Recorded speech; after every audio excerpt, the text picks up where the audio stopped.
Okay, good evening everyone. Can you hear me? Is my voice audible to everyone at the back? It's audible?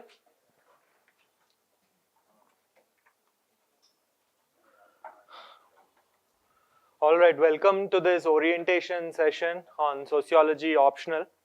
I'm presuming that most of you are freshers, isn't it? How many of you all are part of La Excellence PCM course? Most of you. But there are also some of you who are not, isn't it? Okay. Okay, let me just take a sense of this class. How many of you have already made up your mind about this or that optional? Not just sociology, that you've made up your mind that you will take one particular optional. How many of you all are like that? Okay, so what optional have you decided? Oh, okay, so all right. And the rest of you are wondering what to do exactly, what optional to take, right? Okay. We have about 2 hours with us. Some of you were in the earlier session also. You must be hungry, sleepy, tired. So I'll not take a lot of time. See, the first question is how to choose an optional subject, isn't it? Most of you are here to find out how to choose an optional subject, isn't it? All of you know what is this optional subject, first of all?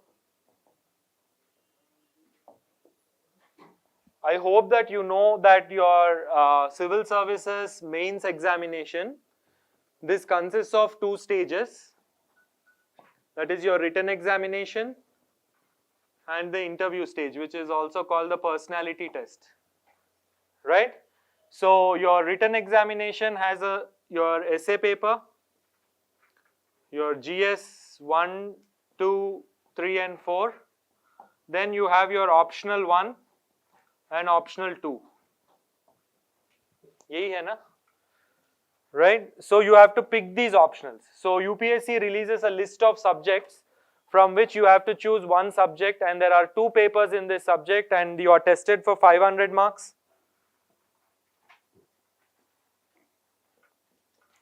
You're tested on a total score of 500 marks, right? Now also, some of you might know that those who really clear this examination, okay, they don't clear it on the strength of their GS 1, 2, 3 papers. I hope all of you know this, okay? Because if you look at the mark sheets of those who actually get a rank, their scores in GS 1, 2 and 3, this is somewhat similar. All the rankers have somewhat similar scores in their GS 1, 2, 3 papers, okay, 105 to 110 average. 105 to 110 marks, alright. But those who actually get a rank, they outscore others in their essay paper, ethics paper and their optional paper. Okay, this is called the holy trinity of getting a rank. Okay, if you can do well in your essay, GS4 is your ethics paper, ethics, integrity and aptitude. That's the title of that paper, and your optional subjects. So together these 3 constitute something like 1000 marks. Alright. Together these 3 subjects constitute something like 1000 marks, and generally those who are in the first 100 ranks, that is those who get IAS or IPS, they tend to outscore others in these 1000 marks. They have at least about 150 marks lead. They have 150 marks lead over others in ethics, essay and optional. So within this again, half of this is your optional paper. Half of this is your optional paper, that is 500 marks. Alright. Now if you look at the recent trends over the last 5 to 6 years, you have to get something like 300 plus. 300 plus. Minimum of 300. 310, 320 is excellent. But you have to get at least 300 out of 500 in your optional paper if you really have to get a good rank, okay? So I'm just trying to establish the importance of your optional paper. You cannot choose an optional carelessly, casually. My friend told me that anthropology is easy, so let me just take it. Or, you know, people have so much of street wisdom, isn't it? Sociology requires some special type of skills. Only Delhi University people should take sociology. This is one sort of a myth that is floated in Hyderabad at least. Okay, so you should not choose your optional carelessly, casually, right? And some thought has to go behind choosing this optional paper. Very, very important. All right. This is also important for another reason. See, the thing is that when you are preparing for your prelims examination, you tend to get some knowledge about your GS 1, 2 and 3. When you are preparing for your prelims examination, you get some knowledge about your GS 1, 2, 3 papers. Whereas, most of the students, what they do is that because this examination is conducted in a particular sequence, that is, first comes the prelims examination, then comes the mains examination, then comes the personality test, isn't it? So what an average aspirant does is that they tend to also prepare for this examination in this sequence. So what they think is that, chalo, let me prepare for prelims examination first, and if I clear my prelims examination, I'll start preparing for mains examination. Okay? This is fatal. This is fatal, okay? Q? Because something like 10,000 students clear prelims examination, alright, every year. Something like 10 or 11,000 students clear prelims examination and they go and write the mains examination. Out of this, 30% of them, that is around 3,000 aspirants, are straight away out of race. Even before they put their pen on the paper, they are out of race. Why? Because they have no idea about what is this mains examination, what are the different papers that are there in the mains examination, and they have not spent any time preparing for mains examination. Their entire thinking was that, let me just pass prelims examination first, then I will think about the mains examination. Alright? So this is fatal, and see, what do you get out of passing prelims examination? Nothing really, no? UPSC doesn't give you a badge that so and so student has passed prelims. Okay, they don't give you a certificate that you have passed prelims examination. It's just a qualifying examination, prelims. The real game is in this mains examination and in these papers. So what happens is that when you're preparing for your prelims examination, you tend to accumulate some knowledge about the sort of subjects that we have in GS 1, 2, 3 papers. Whereas these 3 papers where you actually get a rank are somewhat of an enigma for most of the aspirants, at least in the first 2 attempts. So the first thing that I want to get across in this classroom is that don't make this mistake. Most of you must have started your preparation 1 or 2 months back, isn't it? And you are all aiming to write the 2022 prelims examination. So from day 1 onwards, you must prepare for your prelims and mains examination together. Otherwise, you will be in this sorry category. You will be in this sorry category where you have done so much of work, you have passed your prelims examination, but you have no chance of clearing the mains examination. Alright?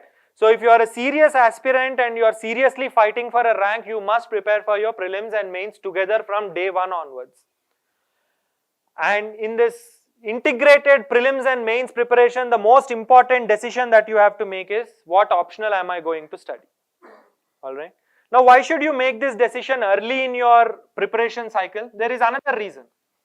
That is, as the name suggests, the other papers in your mains examination are general studies papers. And this essay is actually called general essay. It's not a technical essay paper. Alright? Now, what this word general suggests is that even if you have some superficial knowledge about the concepts, it is sufficient. Because they are looking at your general awareness on the subject. Alright? You are not expected to have any technical, in-depth understanding of the topics that are given in your general studies papers. Right? You should know what it is, that's it. You should know what it is, you should know some basic, you should have some basic understanding about the concepts and topics that are given in your general studies papers. Right? You are not expected to be experts in these concepts. But that is not the case with optional. These optional subjects are introduced in your civil services examination because they want to check your academic achievement. Alright, what does this mean? They want to test your, the depth of your understanding in some subject. That is, can you choose a subject and go into the details? Can you really learn this subject at a sufficient depth? That is what is being checked in your optional paper, right? So unlike your general studies, just a superficial reading of the concepts and topics will not be sufficient in your optional paper.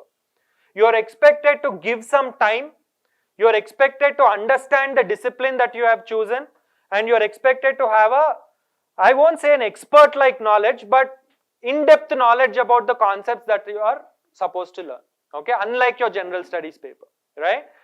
Now, however intelligent you might be, you need something, at least 10 months to do this. You need at least 10 months to get a decent level understanding about a subject. And this is even more important because most of you would end up choosing an optional subject which you have not studied in your graduation, right? Most of you are either engineers or doctors or whatnot, okay, BSc, BCom, whatever you have done. But you'll end up taking an optional like sociology, anthropology, political science and international relations, history, like this. So what this means is that you are essentially choosing an entirely new discipline and you are expected to master that discipline within a span of 10 months, right? So it's important that you make this choice regarding your optional subject at the very beginning of your preparation cycle, okay? So particularly if you are aiming to give this exam in 2022, now is the time. It's already a little late, alright? It's already a little late, but now is the time. You have to make this decision now and you have to jump into this preparation process, right? Now, the next question that arises is, how should I go about choosing my optional subject, right? How many of you here have this question, whether to take anthropology or sociology? Anyone? Okay, some of you. Oh, classic, okay. How do I go about choosing my optional subject? What is this optional subject? How should I choose it? Alright. So I categorize these optional subjects into 4 main buckets, okay? There are 4 types of optional subjects that you can choose.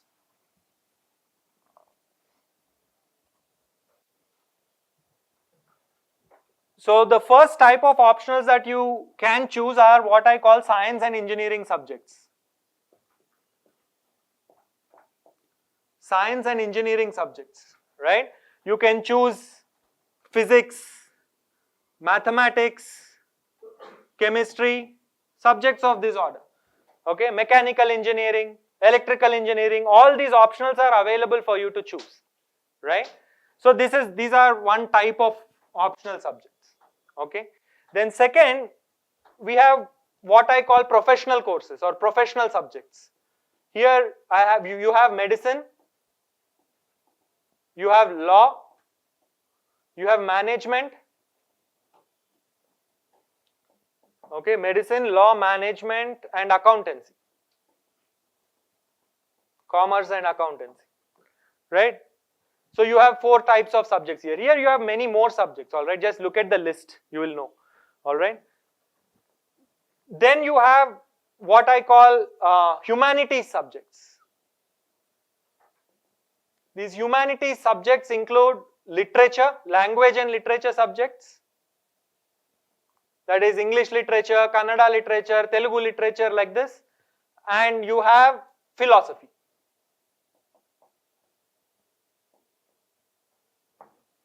Alright, then finally you have what are called the social science subjects. Here you have sociology, anthropology, political science and international relations, history, economics, geography, so on and so forth. You have these sort of subjects here. Now, let me tell you, how many engineers in this class or anyone who has done BSc, MSc, engineers and BSc, MSc studied science in your graduation? Most of you, 90% of you. all right? But I'm very sorry to tell you that your graduation was a joke, okay? This is, I think we can all be a little honest here, even though it's getting recorded. Okay, your graduation was somewhat a joke, isn't it? You are all namesake graduates, all right? So, if there is anyone in this classroom who feels that they have really studied during their graduation, suppose you have done BSc Mathematics, right? Okay, you have really studied and you are very confident that you have a good understanding of your graduation subject, that is the science-based subject, then go ahead and take these subjects, which is not the case with most of you. All right, anybody here who has the confidence to say this, that I have really studied and understood my graduation science subject? No need to be shy, confidence is a good thing, right? But my experience is that very limited number of students have that confidence, right? Most of you have done other things in your graduation, okay? Let's not go into details, but you were busy doing other sorts of things in your graduation, so you have not paid any attention during your graduation to your main subject. Okay, then why did you take that subject? Why did you take that subject? My mummy told me. Huh? My dad told me that if you take BTech, you will get a job. Okay, that's a big myth. Okay, BTech graduates are Ola, Uber, Swiggy delivery boys. They are doing these sort of jobs these days. Okay, but anyway, that apart, right? So the point that I am trying to convey is that if you really have confidence that you have a good grasp over your science graduation subject, then go ahead and take it. Okay, but if your thinking is such that I will learn from now, okay, then this type of optionals are not for you. Okay, I have somewhat superficial understanding of what is what. I will start learning the subject now, right? Then you should not take this optional, right? I'll tell you why in a moment. Okay, then you have these professional courses, right? So here we have students who are preparing for NEET examination. They have finished their MBBS and now they are preparing for their MD NEET examination, masters. Anyone like that here? No? Okay. Generally we have a few students like that in the classroom, okay? So if you are doing that, then you can go ahead and take your medical sciences as your optional, right? Then also here, you have finished your CA internship during your graduation and you are preparing for your CA final, okay? Then you should go ahead and take this optional, okay? But other than that, law and management, again, same thing. If you are really sure that you have learnt what is the basics or what are the fundamentals of these subjects, then you should go ahead and take it. Okay? So this is done. Now humanities subjects. If you have exhibited a long-standing interest in literature of any language, whether Telugu, Kannada, English, Bodo, Sanskrit, whatever may be the language, and you have had a long-standing interest in the literature of that subject, then only you should go ahead and take language papers. Again, please don't be under the impression that I am interested in it, so I will take it. Your interest means nothing, okay? Your interest really means nothing. Maybe you may think that you are interested, but once you start reading that subject, you will realize that, oh, this is not what I thought it was, okay? So, if you have already exhibited a long-standing interest in literature of any language and you are convinced that you can do well, then only go ahead and take this, okay? That leaves us with philosophy and a range of social science options. Now the reality is that if you look at the UPSC annual reports, something like 95% of the people who get a rank, they get it with social science optionals. Okay, I'm not exaggerating, okay, this 95 is a conservative estimate. Very few people who get a rank, they do it with these sorts of optionals. Why do you think that is the case? Or tell me, why is it that an engineer or a doctor or anyone else for that matter should opt for a social science optional? What do you think would be the rationale? Yeah? Not just prelims. The idea is that once you take a social science optional, all your general studies syllabus overlaps with your social science optionals. That is, you are preparing for something once and it is useful for you at two different places. And please understand that your UPSC Civil Services examination is a social science examination. Okay? It's an examination based on your understanding of social sciences. Isn't it? Just count the subjects that you study. Alright? So, UPSC Civil Services examination is a social sciences examination, which is why most people opt for social sciences optionals. One very direct consequence is that there is a direct overlap between the syllabus of some optional and some of your GS papers. But other than that, since many of you are not trained in social sciences, some amount of understanding of social sciences will definitely help you with your overall examination process. Are you able to follow what I am trying to tell you? If you have some understanding of social sciences, then it will definitely help you with your overall examination process. Which is why, irrespective of what the graduation background is, most students or most aspirants who actually clear this examination, they do it with their social sciences options. Okay? Now, okay, just give me a second.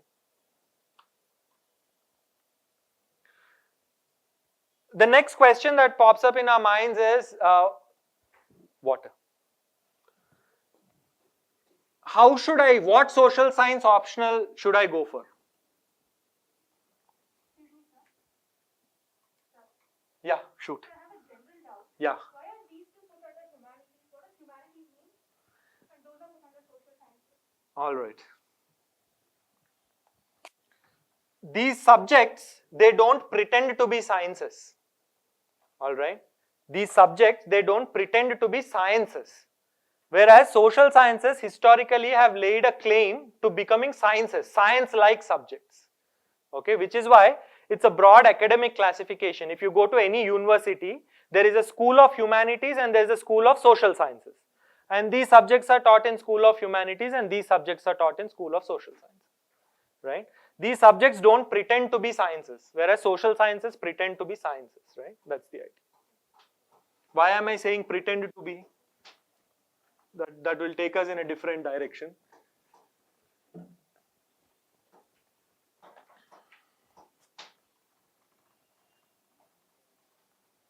Okay.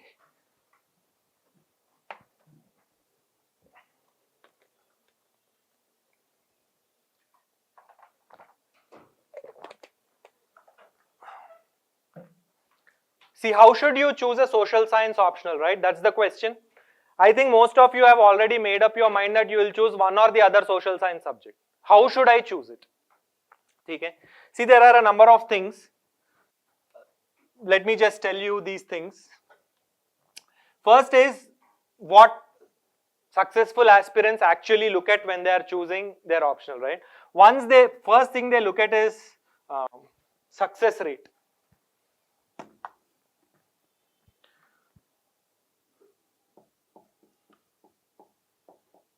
Success rate of optional. All right. Now, what is the success rate of optional? That is, say, if 1000 aspirants are giving their mains examination with a particular optional, how many are actually getting selected? All right.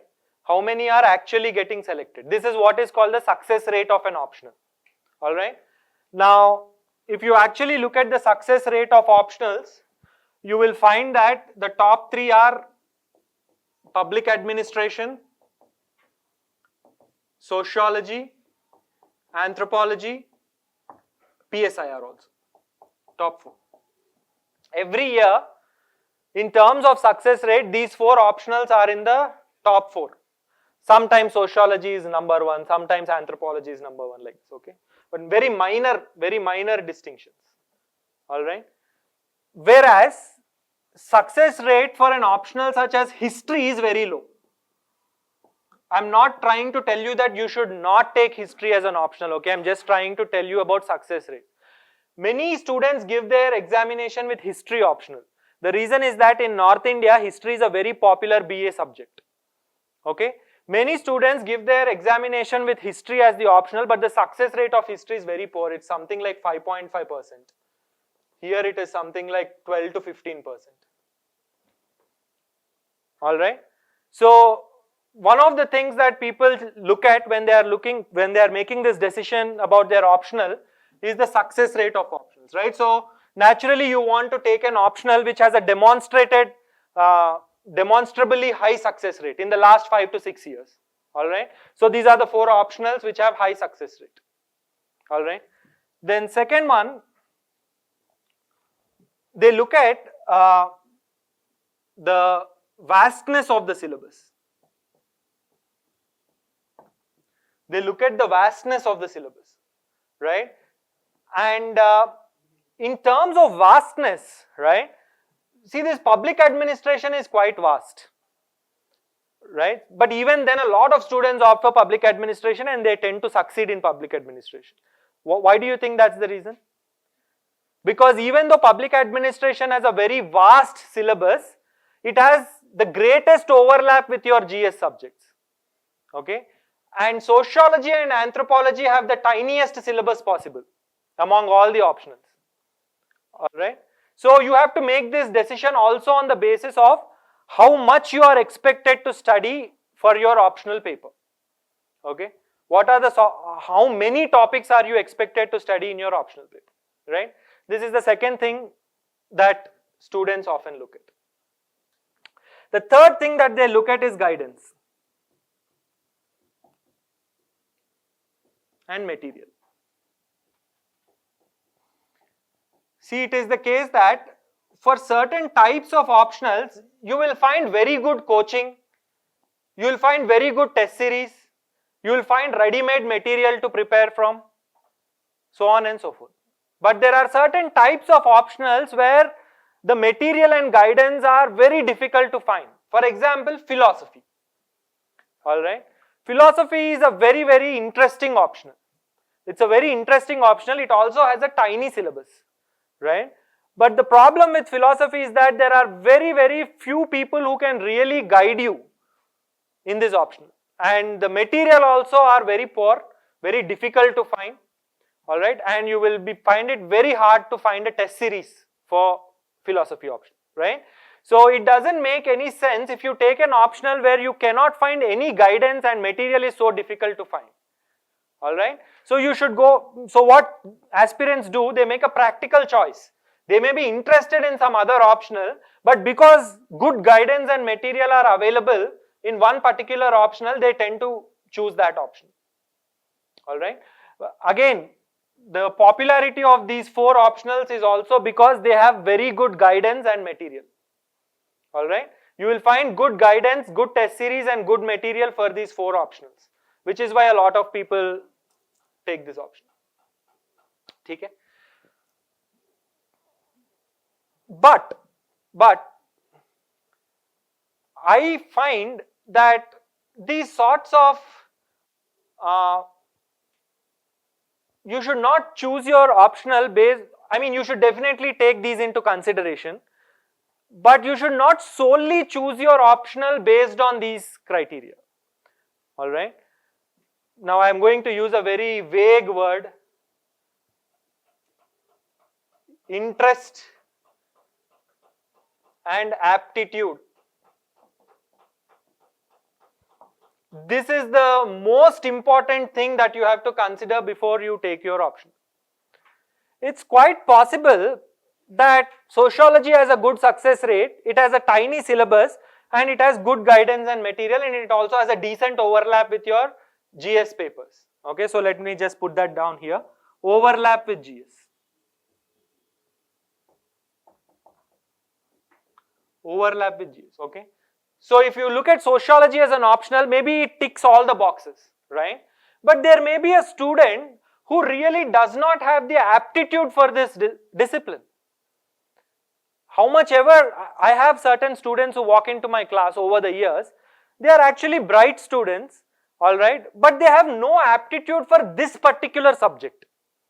They find it boring, they don't have the kind of skills that are required to master this subject, all right. So if you don't have interest and aptitude for a particular subject, whatever may be the nature of that optional, it does not make any sense to you. All right. So the first thing that you have to do when you're choosing your optional is that you have to first make a short list. Okay, and that should have maximum of 3 optionals. Okay, you have to make a short list of 3 optionals. I am going to choose an optional from these 3. Okay, to make that short list, maybe you can use these criteria. And once you make that short list, pick up the basic material in that optional and spend 3 days on each optional. Okay, give 3 days. Try to understand the syllabus of that optional. Try to understand what the discipline deals with. Try to find out the sort of skills that are required to master that optional, and very, very honestly ask yourselves, do I have these skills? Do I have interest? Do I have aptitude for this discipline or not? Okay. And from this short list, if you believe that you're much more interested in what public administration has to teach compared to say anthropology or sociology, then go ahead and take it. It doesn't matter that public administration has somewhat more vast syllabus. Alright. So don't make the final judgment on the basis of the success rate or whatever is this criteria, this objective criteria. Only you can tell yourselves whether you have interest and aptitude for that subject or not. Suppose there arises a case where you assess that you have interest and aptitude for philosophy. Alright. Then ask yourselves, okay, I have interest and aptitude, but it has a very low success rate and guidance is very difficult to find and it has very low overlap with GS, right? Use your judgment, okay? Use your judgment and decide, okay? Do you want to take that risk? If you are really interested in philosophy as an optional, then go ahead and take it, okay? If you are really interested, right, you can find solutions to these problems, because obviously there are candidates who are clearing this exam with these optionals. There are candidates every year who clear the examination with philosophy, for example. Alright. So, let me just repeat myself. Make a short list. Assess where you have the greatest interest and aptitude. Alright. And make a judgment about your optional subject. Alright. Are there any questions at this stage? You can ask any questions about how to shortlist. Do you have these sort of questions?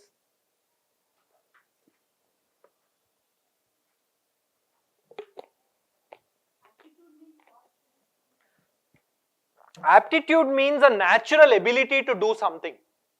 Alright. Sachin Tendulkar has aptitude for batting. That is what we say. It's natural. It comes to you somewhat naturally. Right? To some people, philosophical thinking comes naturally. To some people, language ability comes naturally. When we say aptitude, that is what we mean. Something that is coming to you easily, naturally and easily. Okay. So, you have to do this exercise. I can't tell you that you should take this or that optional. This is the method in which you have to choose your optional subject, right? Now, the agenda of this session is to speak more generally about what is sociology as an optional, right? How many of you know what is sociology? Especially those who have made up their mind that they will definitely opt for sociology.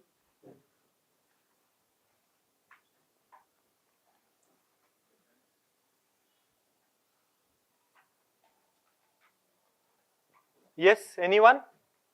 What is sociology? Study of society.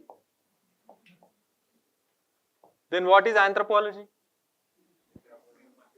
Study of human. Okay. Good. Google answers. Right. Anybody else? What do you think sociologists really study? Any idea? Individual behavior in terms of its interaction with society.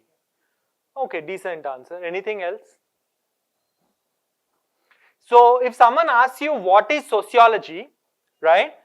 There is a very simple answer, that is sociology is the study of social order and social change.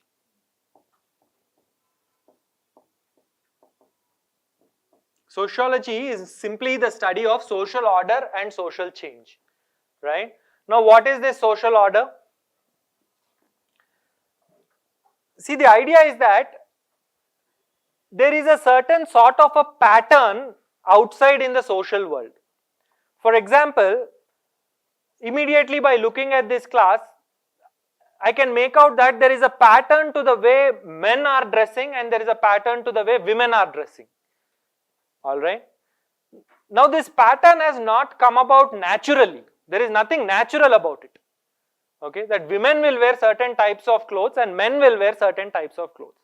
Where do you think this has come from? There is no student here in the class who was, male student who has worn a sari to the class, right?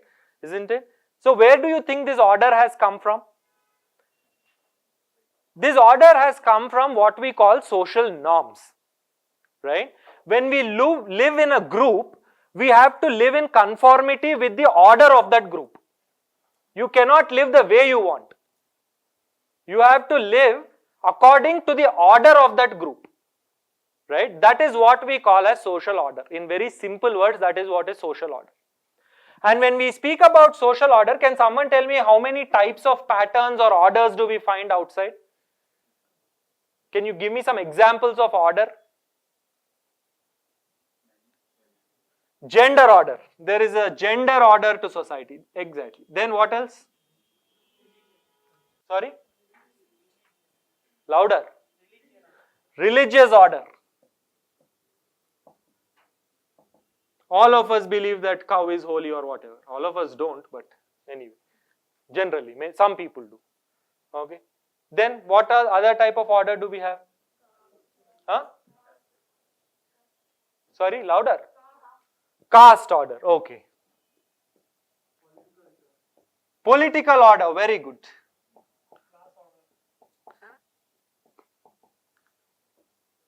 Class order. Then, isn't there an economic order? There is an economic order. Alright. There is a legal order. This comes here, politico-legal order. There is a legal order. When we are using these words, what we are essentially trying to convey is that these are some things which are existing outside in the social world and they are ordering the way we are living. And when your friend says sociology is about the relationship between individual behavior and how it is shaped by society, that is what you said, what he really means to say is that we don't behave the way we want to behave. Our behavior is structured by these social orders. Our behavior is structured by this social order. If you just open your syllabus and see, these are all topics in your sociology UPSC syllabus. Alright. These are all topics in your sociology UPSC syllabus. Religion and society, politics and society, work and economic life, social stratification. These are all part of your UPSC syllabus. Alright. Now the idea is also that this order is not static. This order, we forgot a very important order. Family. Family orders our behavior. Now this is not a static order. This keeps changing with time. So that is what we call social change. Changes in social order are called social change. How are they changing? In what direction are they changing? What are the dynamics of this change?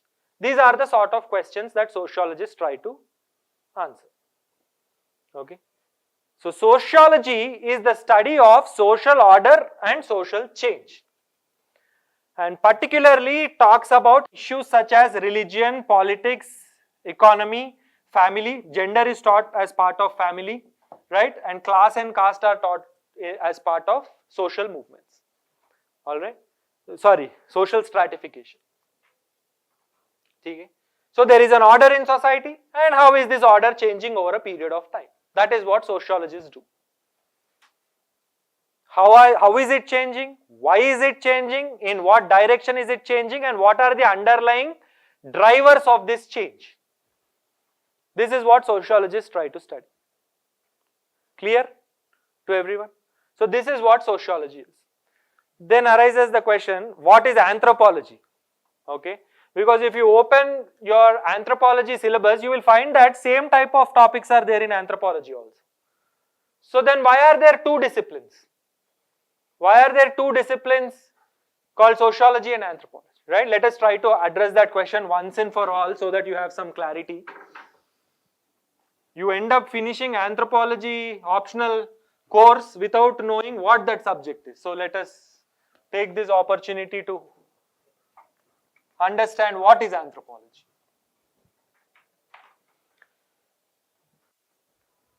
This word anthropology, it broadly translates into a holistic study of man. Okay, man means man and woman also. In earlier days, they used to say man is this, man is that, like that. Okay, so it translates as a holistic study of man, right? So there are two branches of anthropology. There are two branches of anthropology.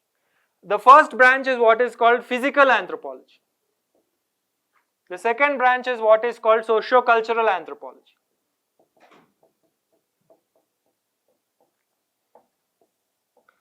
Now this physical anthropology deals with topics such as genetics, evolution, and archaeology.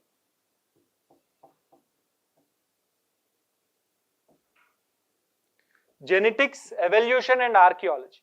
And particularly the focus here is on trying to trace pre-human societies and their evolution into human societies.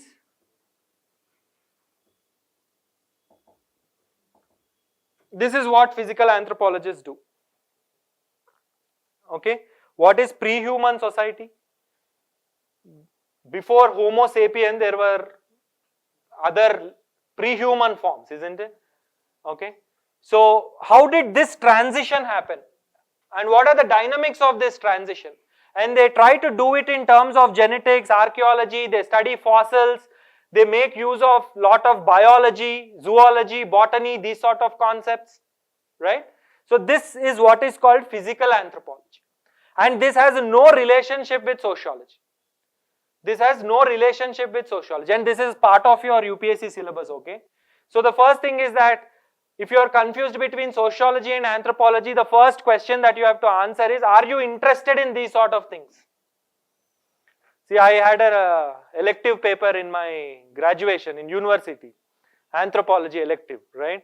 I used to think that it is easy, so I opted for it, okay, free credits.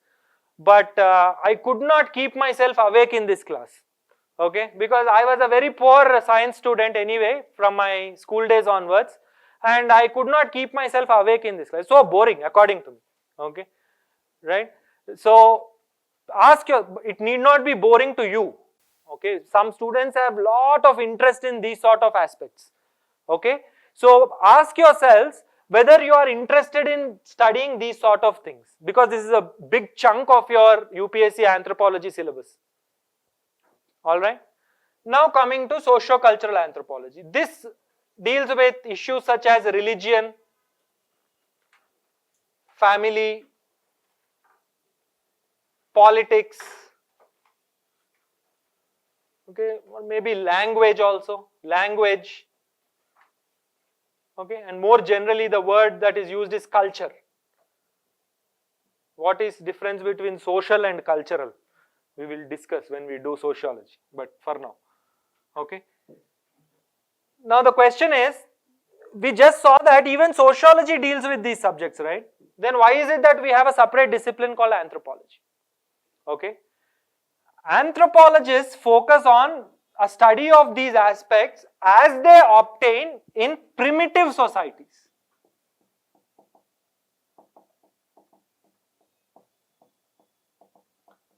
As they obtain in primitive societies. See, just to give you a very short introduction of, very short but very bad introduction of how anthropology began. Sometime during 16th century, Europeans started making great ships, right? and they started taking these great ships and they started sailing on the high oceans. Earlier they used to believe that if you sailed long enough on the ocean, you will fall off the surface of the earth and fall down into space, right? Because they thought the earth was like a table, right? But somehow those perceptions changed and they wanted to go out onto the high seas. And as they started traveling the high seas, they discovered what is called the New World. And what is this New World? Your North America, South America, right? They discovered this New World. And when these Europeans went to the New World, they found that certain types of very primitive societies existed in these continents. What we call tribal societies these days. Alright. So these people who went around finding out or discovering new continents, they started documenting the life of these primitive societies. But why should they do it, right? There's a simple idea behind it, that is, around the time when anthropology started emerging, the idea of evolution also started becoming very popular in Europe. Okay, what is evolution? Simple organisms somehow over a period of time become more complex organisms. Isn't that the case? First you have simple organisms, over a period of time they become complex organisms, right? This idea became quite popular in Europe around the same time. So what these Europeans did was that they thought they are the complex society and the origin of their complex societies could be found in the simple primitive societies that they encountered in the New World. Are you able to follow? Yes or no? Do you want me to put it on the board? No, right? Okay, so the simple idea is that they believed, Europeans believed that as simple organisms evolve to become complex organisms, so do simple societies evolve to become complex societies. Alright? And these simple societies are nothing but these primitive societies that these white voyagers encountered in the New World. That's how the discipline of anthropology began. Right? But for our purpose, that is whether to choose anthropology as an optional or not, ask yourselves whether you are interested in studying these sort of societies. How does a particular tribe in Chota Nagpur plateau live? How does a particular plateau in Congo live? Right? Is your interest really based on studying what we call esoteric societies? That is not societies which are not like our societies. Are you interested in these types of societies? This is the question you should ask. Whereas sociologists study what we call modern societies.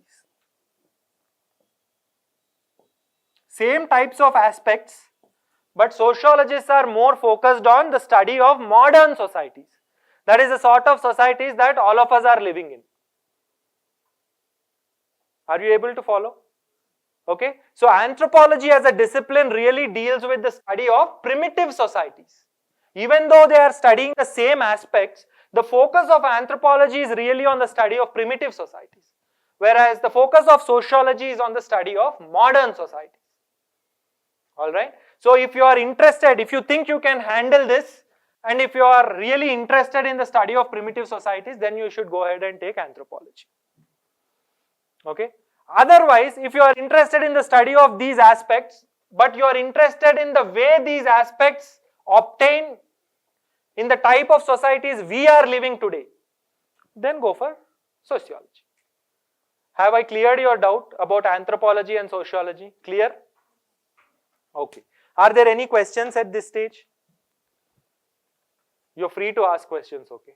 There's no charge.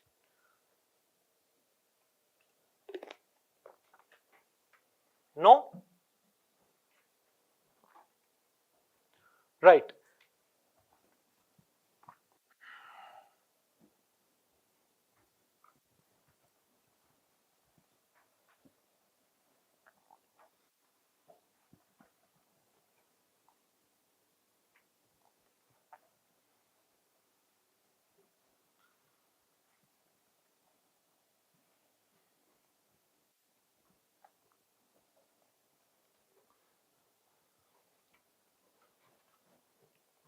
I told you that our aim is to get something like 300 plus, isn't it? This is where we have to reach ultimately. Because really speaking, we are not here out of academic curiosity. If you were curious in terms of academic subjects, then maybe join a university. Okay, we are here to crack this UPSC Civil Services examination, and our aim is not to become sociologists or anthropologists. Our aim is to get this 300 plus score, isn't it? See, I have a 4-stage process through which you get here. All right. First is what is called the foundation course. I strongly suggest that you take this foundation course.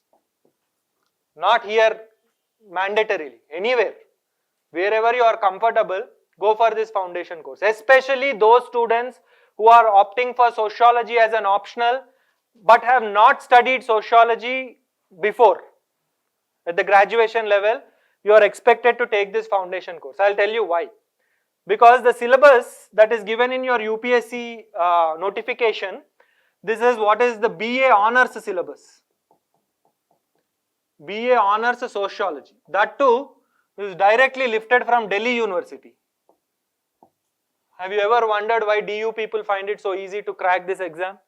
Because whatever they study in their graduation, it is part of the UPSC syllabus. Because these are the faculty, professors who are designing your papers, your syllabus like this.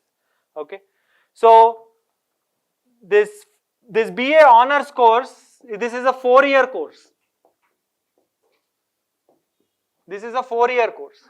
So, what a BA Honours student learns in 4 years, you have to learn in 4 months, 16 weeks. It's not difficult, you can do it. You have to learn in 16 weeks, alright. But if you are somewhat over smart and if you think that I will take the textbooks and start reading, then you can't do it, okay. You will get lost.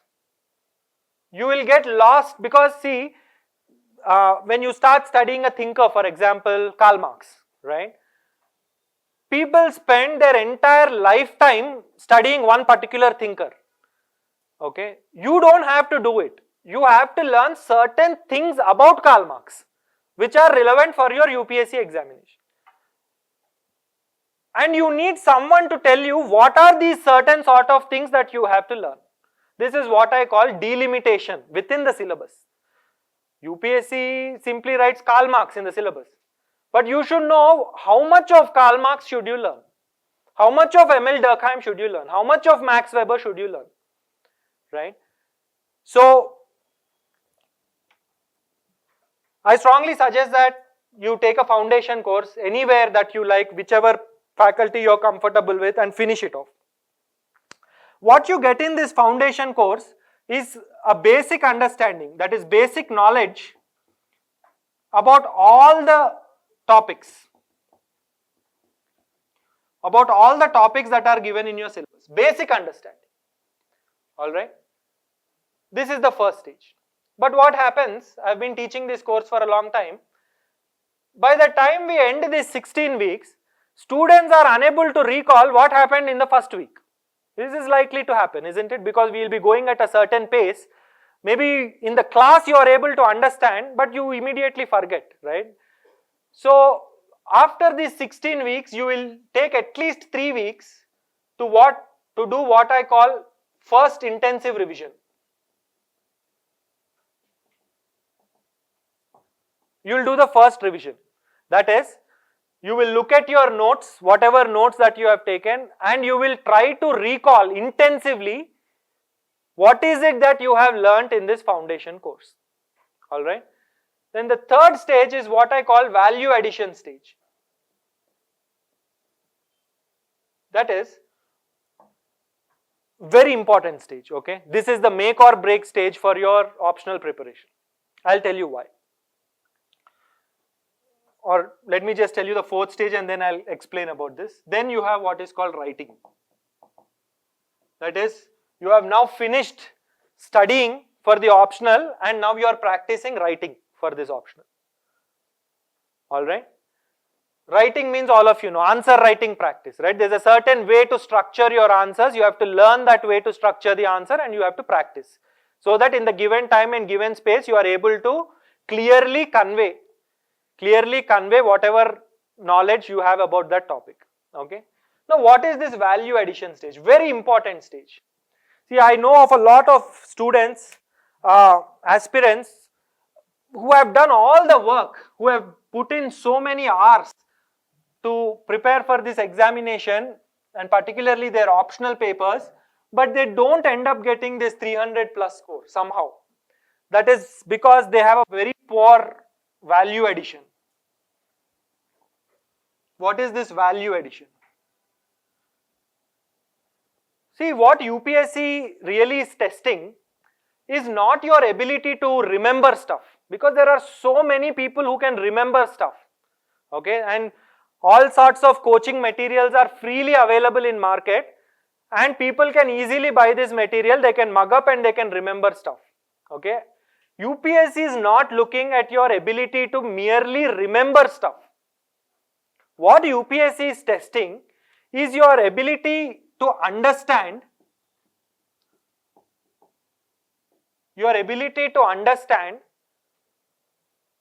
the concepts that have been mentioned in the syllabus, one, plus your ability to intelligently apply these concepts. Your ability to intelligently apply these concepts to look at the world around you. If you have learnt some sociology, are you able to look at the real world around you and are you able to see the world in terms of the concepts that you have already understood? Okay.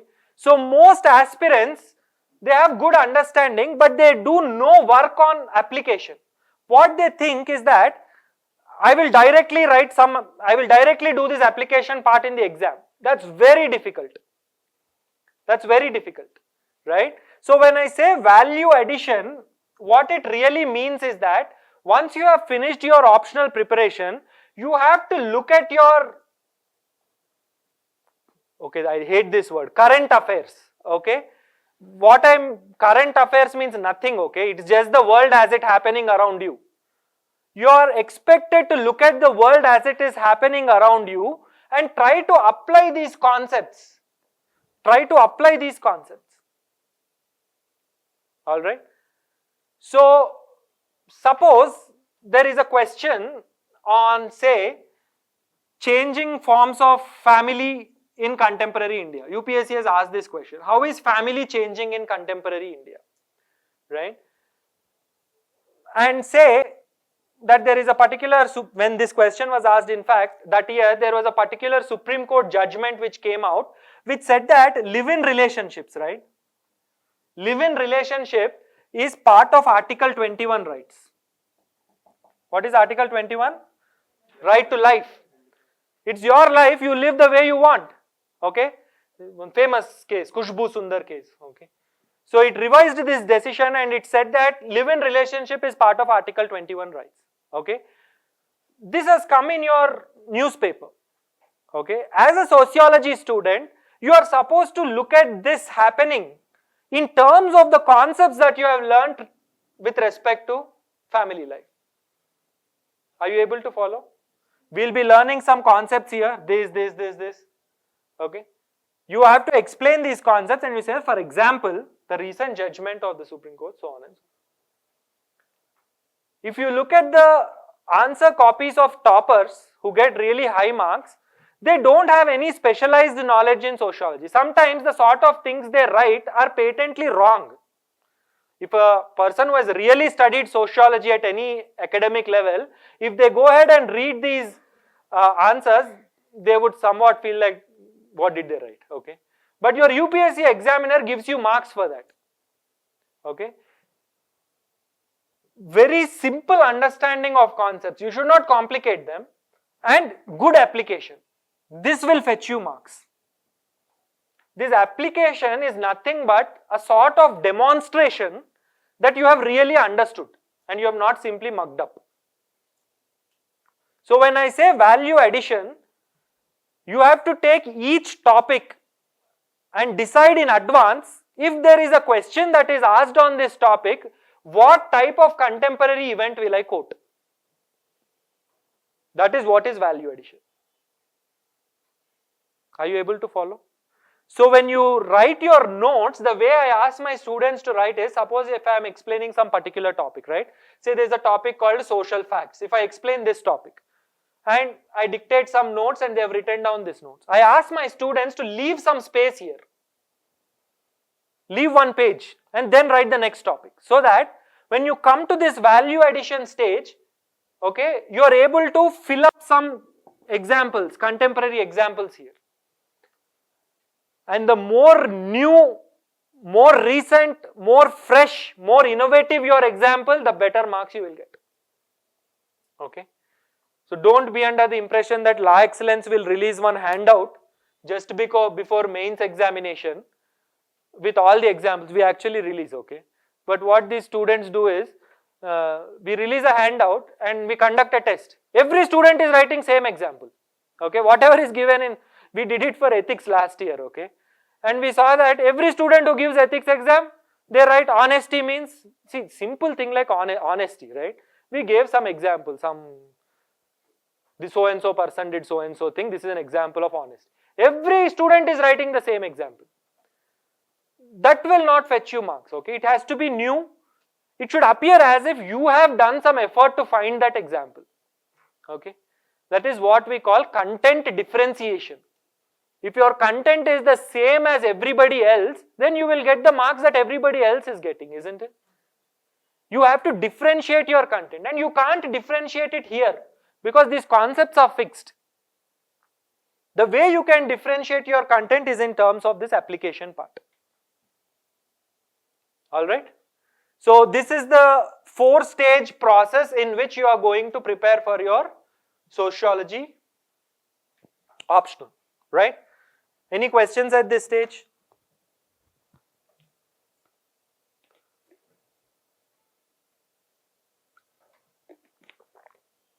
How come no questions? Where is the duster?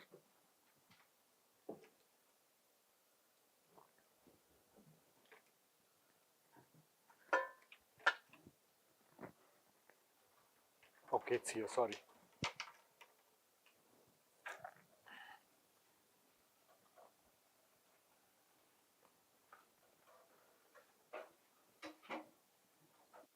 Next,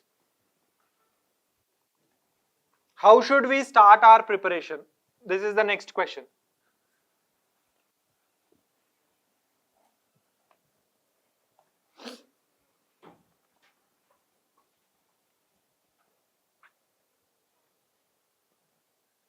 How should you start your preparation? What students do, somebody has told them, or on internet they have found that there's some book called Harlambos and Halbon, which is the main textbook for sociology optional. So they will buy this book and they will think that, chalo, I'll start reading it from today onwards. That doesn't help, okay. It only helps in quitting the optional, because you won't understand anything from that book and you will come to the conclusion that this is a very difficult optional and you will leave. Alright, that's not the way to start your optional preparation. First, you have to print out your syllabus copy. Print out your syllabus. Right? Here, say in paper 1, the first topic is modernity and social changes in Europe and the emergence of sociology. Something like this. Can someone read from the syllabus copy? This is the first topic. Now you see, you look at this topic, this word and, you know what is the meaning of this and, okay. You know the meaning of this social also, something to do with society, okay. You know the meaning of change, something is changing. You know the meaning of in, you know the meaning of Europe also. You really don't know what modernity means, even though you have heard this word many times before. Be modern, yaar, like this we say, no, to our friends. But we don't really know what is modernity, isn't it? Most of you don't know what is the meaning of modernity. Google. Google the meaning of modernity and write down in a small book. Modernity means don't get very academic and very expert like, okay? Try to understand it in simple words. You will understand that between 16th to 19th centuries, some great transformation happened in Europe. Some type of society which they used to call traditional society changed into some other type of society which they started calling modern society. Okay? This phenomena of change is what is called modernity. Like this you will write down. Okay? Are you able to follow?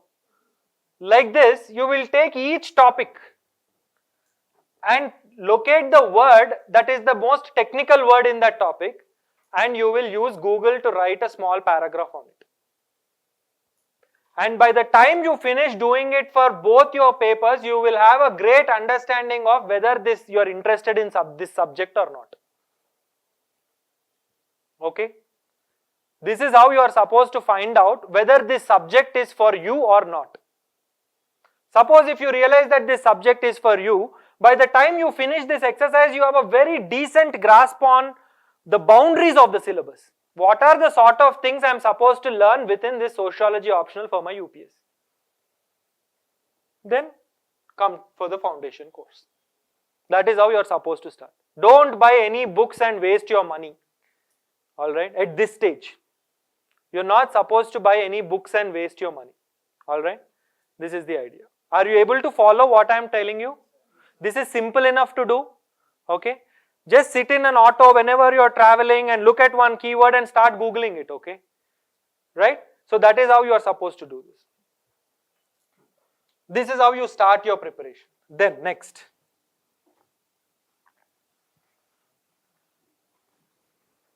Now students ask me this very annoying question, what are the sources? Okay, I'll write down the sources here, but it's of no use to you, but I will write it down, okay?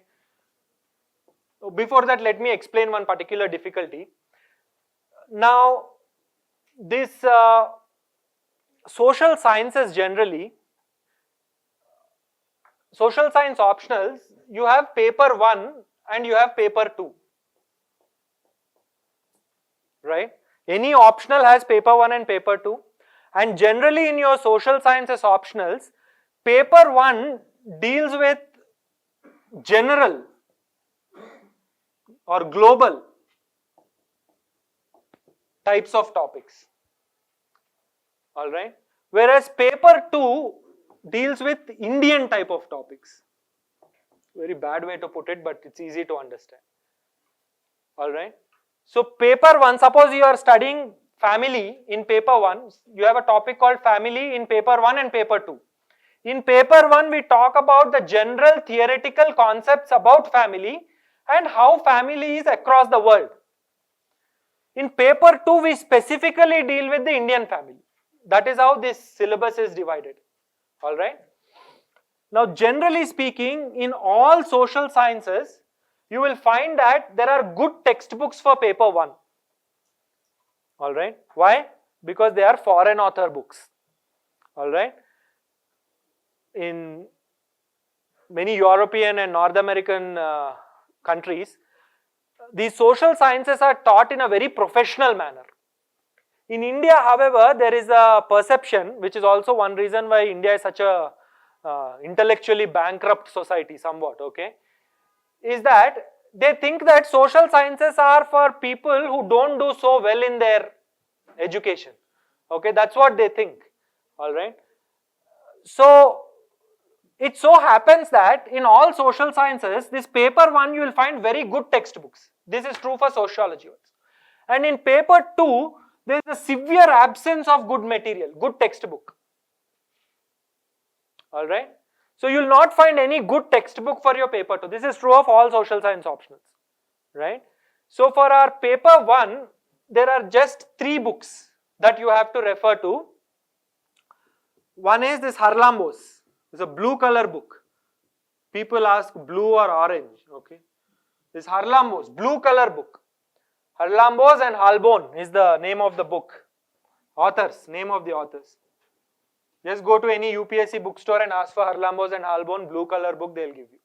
Okay. Then there is another book called George Ritzer, Sociological Theory. Why are you writing? Okay, no problem. This everyone knows. George Ritzer, sociological theory. Right, if you want to write, write. Okay. Third one is what is called Soterios Sarantakos. Research methods. No, this book is called Social Research. This book you will not find in bookstores. You can get a PDF copy. Just search for this book online and you will get a PDF copy. Just Google this book with the keyword PDF, you will get it. You are supposed to read specific chapters, not the entire book. This book is some 1000 pages, okay? Specific chapters, specific pages from these books. And 95% of your first paper is done from these three books. There's just one other chapter, that is work and economic life, where you will not find material, and social movement, theories of social change. Okay, 2 chapters you will not find sufficient material here. For that you will depend entirely on whatever handout or notes I am going to give you. Okay? So these are the 3 main books for your paper 1. Paper 2 there are no books. I can write down some books for you, okay, if you are really interested in buying.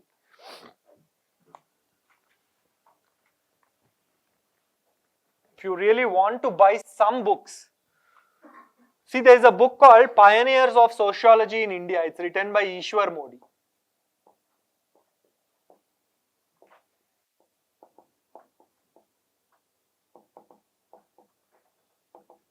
It's written by a person called Ishwar Modi. Okay, you can get this book. Then there is another book called Social Background of Indian Nationalism, written by A.R. Desai. You can get this book.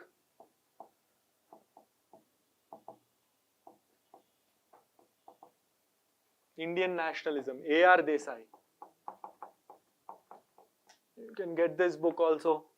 There's another book called Social Change in Modern India, written by M.N. Srinivas. Social Change in Modern India, M.N. Srinivas. And M.N. Srinivas actually edited another book called Caste, Its 20th Century Avatar.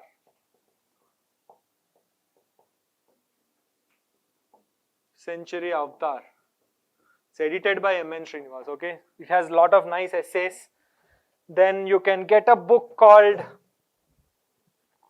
Social Stratification.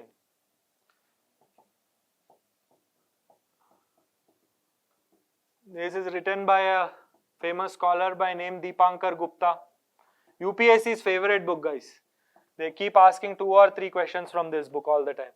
Then there is a book called Modernization of Indian Tradition.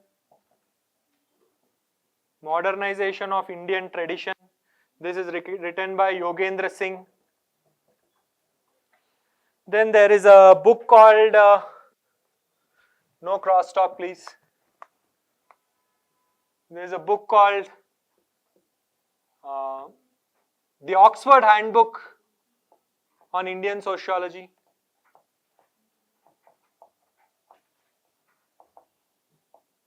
This has very nice essays, very relevant for many topics. Then there is another book called State, Society and Tribes in India. State, Society and Tribes in India. It's written by a scholar by name Virginius Khaka. Then there's another book, Social Movements, written by a scholar by name Ghanshyam Shah. Okay. Then you can look at this book called Population Studies, written by 2 scholars, Bhende and Kanetkar.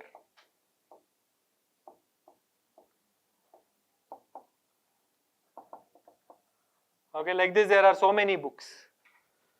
Each book is some 500-600 pages long and very, very dense. If you buy these books and start reading, God bless you. Okay. So the way to prepare for your second paper is not to read these books. Okay. The way to prepare is to read from notes. Okay. That is why you come to a class, isn't it? If you can read these books, what is the use of coming to class? Okay, whatever is relevant from all these books will be distilled and given to you in very easy to understand language. You are expected to understand, remember, and apply those concepts. Then the question is, next question. I am trying to preempt the questions, okay, because I keep doing it every 2 weeks. Someone will ask me, sir, can we read IGNOU books? Okay, anybody has this question? No? You have this question, very good. There will be people, okay. You should not read IGNOU books, okay. You should not read from your IGNOU books. Those who don't know what is there in the syllabus, they will tell you, you can read from IGNOU books. They have never read it, okay. If you open IGNOU books, they are written in such poor language. So many punctuation errors, spelling mistakes, and so much of this material is simply copy paste from some other book. Without head, without tail, you won't understand anything. Okay, so it's a waste of time if you read IGNOU books. Then who has this question? Sir, Nitin Sangwan, Essential Sociology, is it sufficient? Who has this question? You have? You are laughing? No, you don't have. Who has this question? Anybody has this question? No? It is not sufficient. You are not expected to read from that book. You can use that book in the last 1 month of your preparation just to go through it to see whether you have covered all the topics or not. That is not a book, that is copy paste of other coaching materials, other coaching institute materials. That you see, this Nitin Sangwan is an IAS officer. He got a good rank, and the trend these days is that once you get a rank, you will sell your notes to some publishing company. Okay, LexisNexis bought this material, and without even doing basic editing, they have printed it. Okay, and this book is not useful for freshers. All right, this book is useful when you have finished doing 90% of your preparation, just to use it as a guide for revision. All right, just to go through it very quickly once to see whether you have missed some points or whether you have missed some small aspects like this. Okay, but generally it won't be very useful. Okay, so that book is also not useful. Okay, so my suggestion is that get the books for paper 1 because they are really worth it. If you read from those books, you will really learn something. Okay, because these books are written for undergraduate students, because sociology as a subject is taught very seriously at the undergraduate level in many European countries, and this Harlambos is a book that is used by undergraduate sociology students in Europe, particularly in England, right? So you can get the books for paper 1 but simply ignore all of this. Okay, if you start buying all this, it will be some 10,000 rupees I think. Okay, so ignore these other books, get the books for paper 1, and for paper 2 just bank on notes. Okay, that's the idea. All right. Okay, I'll speak about one more thing and then I'll open up the floor for questions. We'll interact after that. That is answer writing. Some student will ask it, so I'll. Sir, when to start answer writing?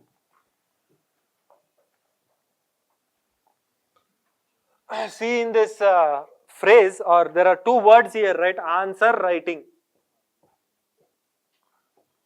What does this mean? It means that you should first know the answer, then you should know how to write it, isn't it? This is what this means. Okay.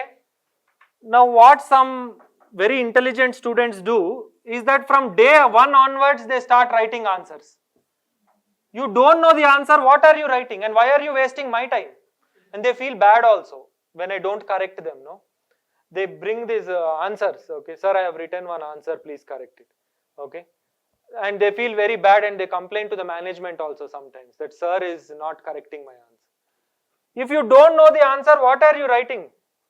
Okay? So it makes no sense to start answer writing on day 1. But this does not mean, however, that you will not learn how to write answers. You will not write answers, but you should learn how to write.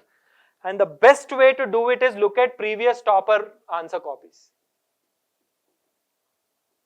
Look at recent ones, okay? Previous topper copies. See, there is one problem here. There are many popular institutes which have which spend a lot of mind space and money on marketing.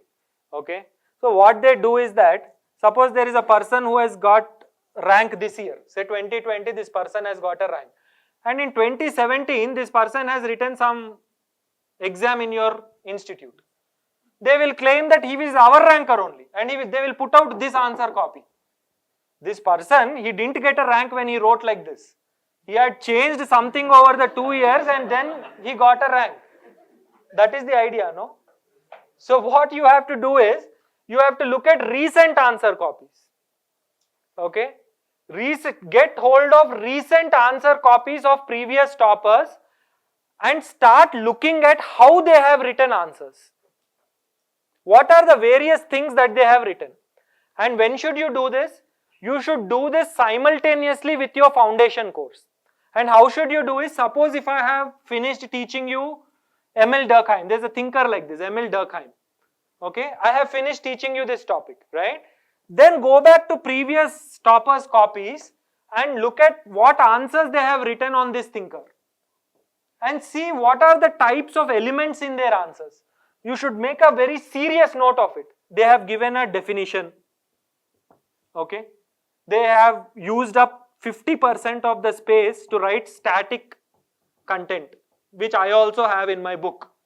But they have also written 2 examples. And everywhere they are quoting some book or they are quoting some sociologist's name. This is what I call knowing the elements of the answer.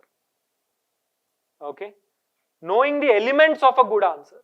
So as long as we are learning about various topics, you are supposed to keep looking at previous toppers' answers copies and figure out what are the elements of a good answer. How did they structure the answer?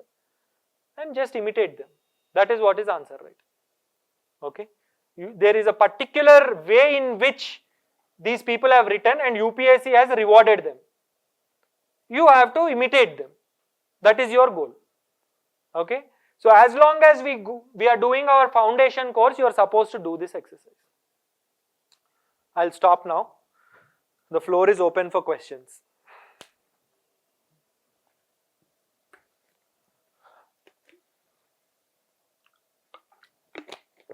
Any question? So when are these classes starting and what is the timing of the class? That Geeta ma'am will tell you. Okay. Geeta ma'am, the director, she will inform you about the schedule of these classes, timings, how you should enroll. All these things will be informed to you by Geeta ma'am. Okay. See, because let me be very frank and honest with you. I also teach this course in Hyderabad simultaneously. So, and those classes are on weekdays. So this batch will definitely be on weekends, right? That's the only thing I can tell you at this stage. The Bangalore offline course will be during the weekends, on Saturday and Sunday, right? When is it going to start? Will it be in the morning session or evening session? All these things, Geeta ma'am is the best person to answer, okay? She'll tell you, okay? But I can tell you that this is a 16-week course. This is a 16-week course. And in these 16 weeks, we'll comprehensively deal with all the topics that are mentioned in your syllabus. Right? Anything else?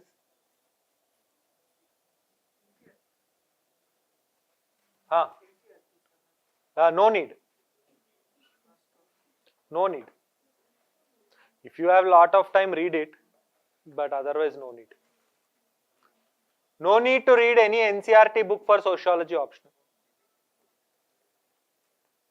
Yes. Anybody else?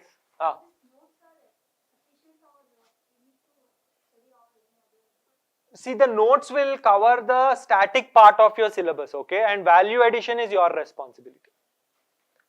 I'll give you static notes. What is static?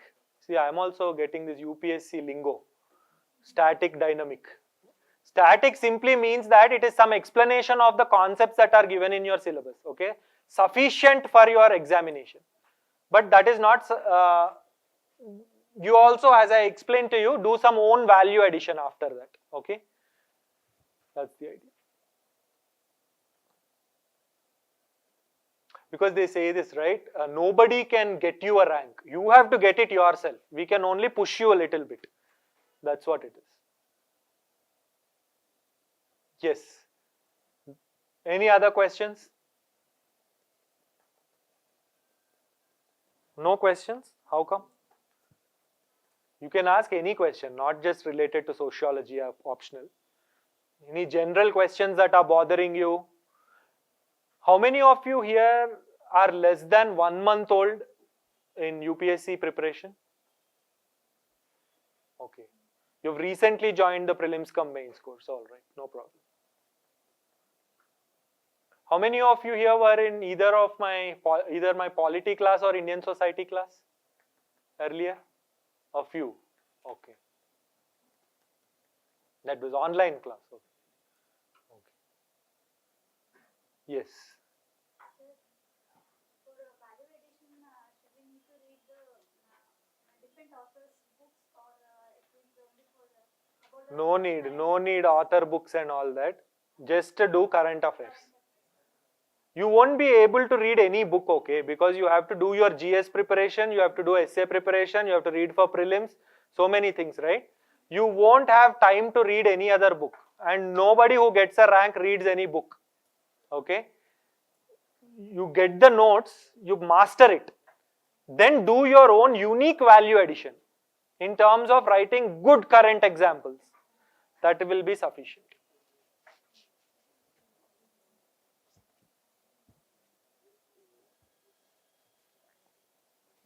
Anything else? So most people, they say they're supposed to think like a thinker and write the answer. Is that true? No. It's beyond your capability to think like a thinker. Okay? You have to use the language of that thinker. Okay? Do you really think you can think like Durkheim or Marx or Weber? Isn't it? It's a little far-fetched. Okay? You should understand the basics of what they are saying and use their language. That is enough. You don't have to think like a thinker, okay? We can't actually. We can't, because they are so philosophical in their approach. Forget about thinking like them, we can't even understand what they are writing. If you read from the original book, right? You can't even understand what they are writing, okay? Not necessary. This is UPSC examination, no need. Okay? I have a personal question. Ah. Have you appeared for UPSC? Okay. 4 times I have appeared, 2 times I have given interview. Okay, but what to do? Huh? I didn't prepare. Yeah, maybe it's possible, right? Many times when you are preparing, when you're doing it for yourself, you are unable to look at your preparation critically. You need somebody from outside to tell you that this is what you are doing wrong. And because I had this sort of an arrogance that I have studied social sciences at some of the best universities in India for more than 10 years, why do I need any coaching? This was my attitude, okay? Which was why I was doing the same thing again and again, and the result was the same again and again, okay? So that's the idea.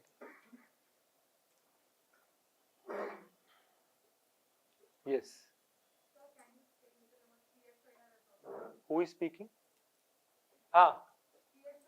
PSIR is an excellent optional, very interesting optional, high scoring optional, lot of scope for value addition in terms of current happenings. Okay, so it's an excellent optional, right? Just because we don't have it, I should not say that it's a bad optional. But there is one problem also, okay? Let me also tell you the problem with PSIR optional. See, what happened is that there is one madam for PSIR coaching, okay? You know the name of that teacher. She's, her name is synonymous with PSIR UPSC preparation. So what happens is that when you look at a PSIR student's answer, you can see that madam's notes there. As it is, whatever is there in the notes they are writing, okay? So it has become somewhat difficult for a lot of students to do content differentiation in PSIR optional. But other than that, it's an excellent optional. You will find excellent material also. Particularly for IR, you will find great material. You can consider that optional seriously.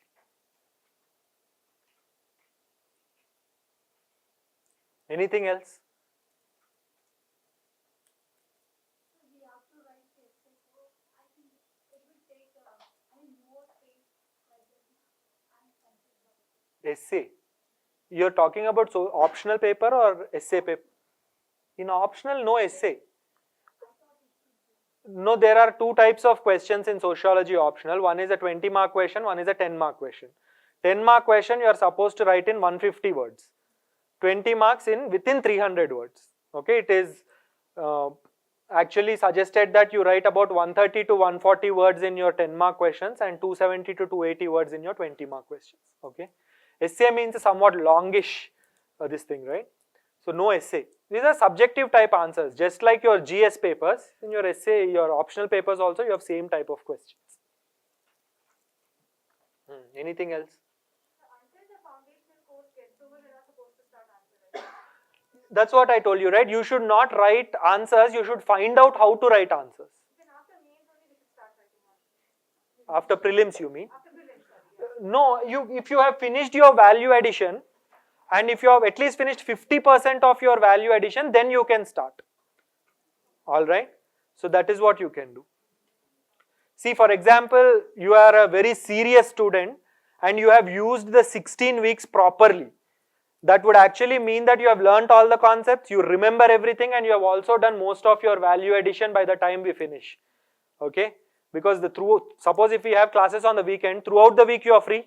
Okay, after your GS classes, right? If you are spending 1-2 hours every day to finish your value addition simultaneously, then immediately after your foundation course you can start writing answers. Depends on how much you have done by the end of these 16 weeks. Am I clear?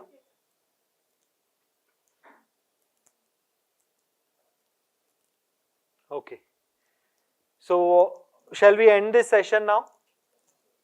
Okay, so if you want to come for this optional class, I think you have to register. Okay, just give your names and register and give your phone numbers and Telegram IDs or whatever.